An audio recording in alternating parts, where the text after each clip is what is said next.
Hi everyone.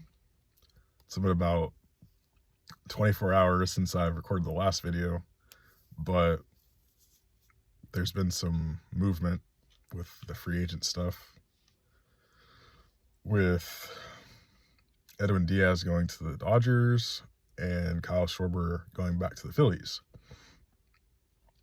The reason that's relevant to this video is we're going to talk about the Cincinnati Reds, and there had been links basically since Schwarber became a free agent that since he's from near Cincinnati, the Reds should sign him. And to be fair, that fit in theory made sense. And people always suggest, oh, well, the guy wants to be close to home. You just have to offer the money. But that's neither here nor there at this point because he's back in Philly and he's not with the Reds. So in 2025, the Reds surprisingly made the playoffs, going 83-79, losing to the Dodgers in pretty convincing fashion in the wild card series. And I think the problem with the Reds is, and maybe the challenge here, is putting together a better roster without really spending money. Because this is one of those teams that is not run, well, they're not run the way I'd like baseball teams to be run, in that by far what's more important is selling tickets and making money than putting out the best product possible. And having over 100 million to go to the luxury tax just shows how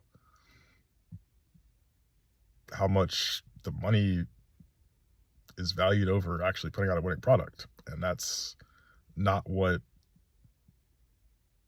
the prime of Reds baseball was about, when they had the big red machine and then were carried by guys like Barry Larkin in the 90s.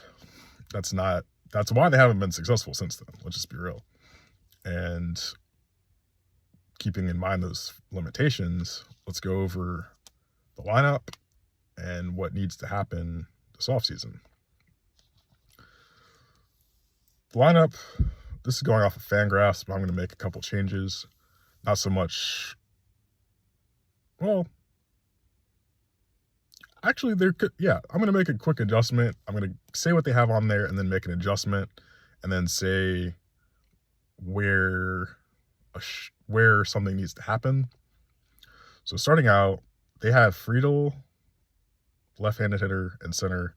Marte, I think they had him DHing, but I even switched that part out already. Maybe he was already in right. Did they have him in right? Anyway, whatever. Doesn't matter. So Friedl in center, Marte in right, De La Cruz at short, Steer at first, Stewart DHing, Lux in left, Stevenson at catcher, Hayes at third, and McLean at second. Now, right off the bat, there are a couple bad fits there positionally, and Steer I think he had a shoulder issue, maybe it was elbow. I'm not a Reds fan like that, so I don't know, but for one reason or another, Spencer Steer was playing first or DHing most of last year, and for the sake of this, he could go to left, or he could move over to second. Anyway, just a quick couple of adjustments just there before even making any other moves are Lux can't be in left, so let's get him out of there. I'm going to put McLean actually in center, and that'll be one way to fix this. So McLean goes to center, Friedl goes to left, Lux goes to second, and then you have still Steer and Stewart between first base and DH. Now, McLean in center hasn't happened yet, and who knows if that would work. So one idea is to move one of McLean and Lux. Probably Lux because he makes more, and McLean's a better defender. But if you did move McLean, then you'd be selling low on him, or maybe he could just be the utility guy.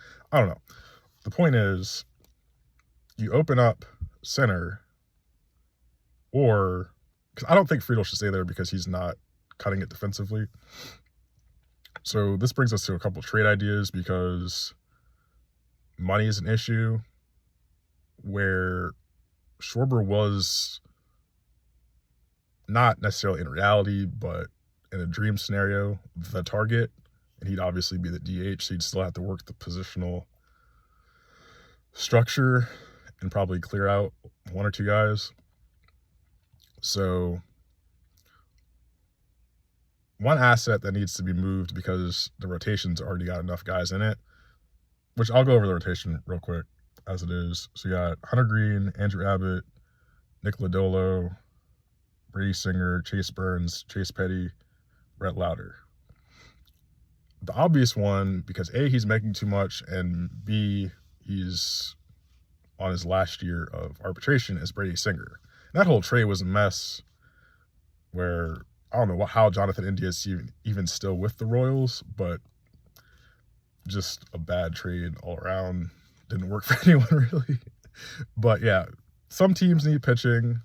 Two in particular I'm going to mention, since Seattle traded Harry Ford to get Jose Ferrer instead of my idea, which was the whole Randy Arozarena for Wandy Peralta one. We're still going to include Wandy Peralta as an option, but Brady Singer to the Padres, because they badly need pitching, for Wandy Peralta. One of the needs for the Reds is a left-handed reliever when Brent Suter became a free agent after 2025.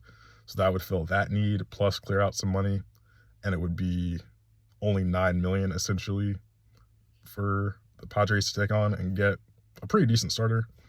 That's an idea. Another idea is Singer to the Astros for Jake Myers, and that would then, in theory, make either Lux or McLean expendable. And the reason Lux would be one to move is he's projected to make about $4.5 million, which for a cheap team, that's kind of a lot, especially when you're trying to have McLean have a bounce back. And when you already have Ellie De La Cruz at short penciled in, and Ke'Bryan Hayes at third penciled in, and then Noelvi Marte and right penciled in, and then you'd be getting Myers for center, and then Friedel goes to left. So you already have a little bit of a hole, a lack of holes positionally for guys to be put in, which that brings me back to the Ke'Bryan Hayes.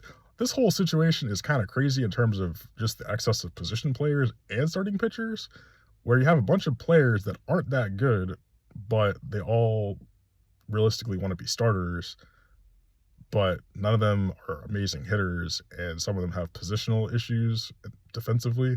It's a really weird situation. Like getting Ke'Bryan Hayes when you had Ellie, who probably should be at third, Lux and McLean, who should probably be at second, Friedel, who's been trending downwards defensively in center already, who should be in a corner. You put Noelvi Marte in the outfield because there's no room in the infield. You have Sal Stewart coming. You had this whole thing with Steer with the arm where he can't throw, so he's at first. And then you're still looking to get a DH. So I haven't even talked about who I would target because of the money, plus last discussion point with the money, another player to move since they just got Ben Rortvedt from the Dodgers on waivers, I want to say it was.